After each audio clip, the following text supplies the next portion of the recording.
എല്ലാവർക്കും നമസ്കാരം. ഇന്ന് നമ്മൾ നോക്കാൻ പോണത് പ്രാതൽ, അതായത് ബ്രേക്ക്ഫാസ്റ്റ്, ഉച്ചഭക്ഷണം അതായത് ലഞ്ച്, ഡിന്നറിൻ്റെ മലയാളം എന്താണ്? അത്താഴം. അത്താഴം അതായത് ഡിന്നർ. എന്നിട്ടിപ്പോൾ നമ്മൾ രാത്രി ഉറങ്ങിക്കഴിഞ്ഞപ്പോഴാണ് നമുക്ക് പെട്ടെന്ന് വിശക്കുന്നത്. വിശപ്പ് വന്നാലും നമുക്കിത് കഴിക്കാൻ പറ്റും. അങ്ങനെ ഏത് നേരവും നമുക്കിത് കഴിക്കാൻ കുട്ടിയെ. ഹെൽത്തിയുമാണ്, എന്നാൽ ടേസ്റ്റിയാണ്, എന്നാൽ ഒരുപാട് നിന്ന് അടുക്കളയിൽ നിന്ന് കഷ്ടപ്പെടുകയും വേണ്ട.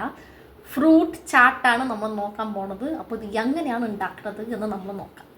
എല്ലാവരും ഇത് ഉറപ്പായിട്ടും ട്രൈ ചെയ്യുക. നമ്മൾ ഇംഗ്ലീഷുകാരെ നോക്കുമ്പോൾ അവർ ദോശയ്ക്ക് 2 ചട്നി, മുളകൂശൻ ചോറ്, ഉരുളക്കിഴങ്ങ് ഉപ്പേരി ഇതൊക്കെയാണ് എല്ലാ ദിവസവും കഴിക്കുക. അല്ല നമ്മളെപ്പോലെ അവർ ഈ ഫ്രൂട്ട്സ് ഒക്കെ ഇടയ്ക്കിടയ്ക്ക് കഴിക്കുന്നുണ്ടാണ് അവർ തൊങ്ങനെ ഭംഗിയിലിരിക്കുന്നത്. അപ്പം നമ്മളും അത് ഇടയ്ക്കിടയ്ക്ക് ഇത് ഇൻകോപ്പറേറ്റ് ചെയ്യണം. നമ്മൾ ആദ്യം മുന്തിരി നടുവിന്ന് വെട്ടി, ആപ്പിൾ നടുവിന്ന് വെട്ടി, നടുവിൽ നല്ല ആപ്പിൾ വെട്ടിയത്, അതേപോലെ വെട്ടാൻ പറ്റില്ല പൊമഗ്രാനൈറ്റ്, കാരണം അത് ഓൾറെഡി ചെറുതാണ്. അതിന് ശേഷം നമ്മൾ ബനാന, പിന്നെ നേരത്തെ കാണിച്ച മുന്തിരി അല്ല ഇത് പച്ച മുന്തിരി, അതേപോലെ പൈനാപ്പിൾ. നമ്മുടെ പഴവർഗ്ഗങ്ങളിൽ എല്ലാം വിറ്റാമിൻ സി അടങ്ങിയിട്ടുണ്ട് കുട്ടികളെ. അപ്പോൾ അത് നമ്മുടെ സ്കിന്നിന് നല്ലതാണ്, പ്രതിരോധശേഷി കൂട്ടും. അപ്പോൾ നമ്മൾ ഈ പഴങ്ങളാണ് എടുത്തത്. നിങ്ങൾക്ക് ഇഷ്ടമുള്ള ഏത് പഴം വേണമെങ്കിലും എടുക്കാം, ഏതെടുത്താലും നല്ല ടേസ്റ്റാണ്. ഇതാകുമ്പോൾ കളർഫുള്ളായിരിക്കും. ഇഷ്ടമുള്ള ഏത് പഴം വേണമെങ്കിലും ചേർക്കാം കുട്ടികളെ, ഒരു മടിയും കാട്ടണ്ട. നമ്മൾ സീസണിങ് ചെയ്യാൻ പോവാണ്. അതിന് ഓറഞ്ച് ജ്യൂസ് നമ്മൾ എടുത്തിരിക്കുന്നത്. ഓറഞ്ച് പിഴിഞ്ഞാൽ മതി, അത് ജ്യൂസ് താനെ അങ്ങ് വരും. ഇപ്പോൾ കടയിൽ പോയി അത് വാങ്ങേണ്ട ഒരാവശ്യമില്ല. ഇതുപോലെ നമ്മൾ ചെയ്താൽ മതി.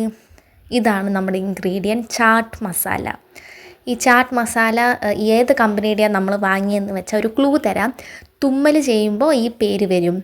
അങ്ങനെയാണ് ആ കമ്പനിയുടെ നമ്മൾ വാങ്ങി. ഉപ്പ് കുറച്ചിടുക കുട്ടിയെ, തൊങ്ങനെ ഇടരുത്. അവസാനം ഉപ്പ് രസം മാത്രമേ ഉണ്ടാവൂ. എന്നിട്ട് ഇതെങ്ങനെ തട്ടിക്കൊടുക്കുക, എന്നിട്ട് പാത്രം തിരിക്കി, എന്നിട്ട് വീണ്ടും നമ്മൾ ഇതേപോലെ തട്ടിക്കൊടുത്തു.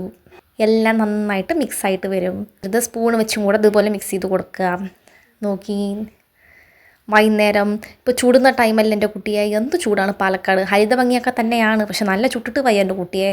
ഇതങ്ങ് കഴിച്ചാൽ മനസ്സും അതെ വയറും അതേ തണുക്കും. ഓ, കാണാൻ തന്നെ എന്ത് ഭംഗിയായിരിക്കണു. വായിൽ വെള്ളം വന്നിട്ട് പറയാൻ കിട്ടുന്നില്ല.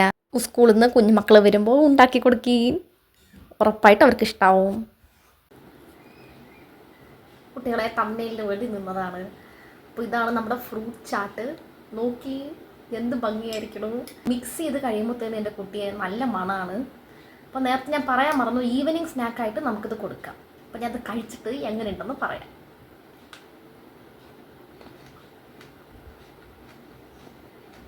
അസലായിട്ടുണ്ട്. എല്ലാവരും റെസിപ്പി ട്രൈ ചെയ്ത് നോക്കുക. പണ്ടൊക്കെ ഒരുപാട് പേര് ഒരുപാട് കാര്യങ്ങൾ നടുവായിരുന്നു. നടൽ മാത്രമല്ല അത് കഴിക്കുകയും ചെയ്യായിരുന്നു. അതുകൊണ്ട് തന്നെ അസുഖമൊന്നും ചീരാപ്പൊന്നും ആർക്കും അങ്ങനെ വരില്ല. പക്ഷേ ഇക്കാലത്ത് അസുഖം കൂടുന്നത് എന്തുകൊണ്ടാണ്? പഴങ്ങൾ കഴിക്കുന്നത് കുറവാണ്. ഈ രീതിയിൽ കുട്ടികൾക്ക് ഉണ്ടാക്കി കൊടുക്കുകയും, കുട്ടികൾ മാത്രമല്ല നമുക്കും അസുഖം വരാതിരിക്കരുത്, നമ്മൾ മുതിർന്നവരത് ശ്രദ്ധിക്കണം. അപ്പോൾ എല്ലാവരും ഇതുപോലെ ഉണ്ടാക്കി കഴിക്കുകയും ഉറപ്പായിട്ട് ഇഷ്ടാവും. എല്ലാ പഴങ്ങളുടെ രുചി എൻ്റെ കുട്ടിയെ ആ ചാട്ടും കൂടി ഇട്ടപ്പോൾ പറഞ്ഞറിയിക്കാൻ പറ്റില്ല. നിങ്ങൾ ഉറപ്പായിട്ട് ട്രൈ ചെയ്ത് നോക്കി ഇഷ്ടാവും. അപ്പോൾ see you in the next video.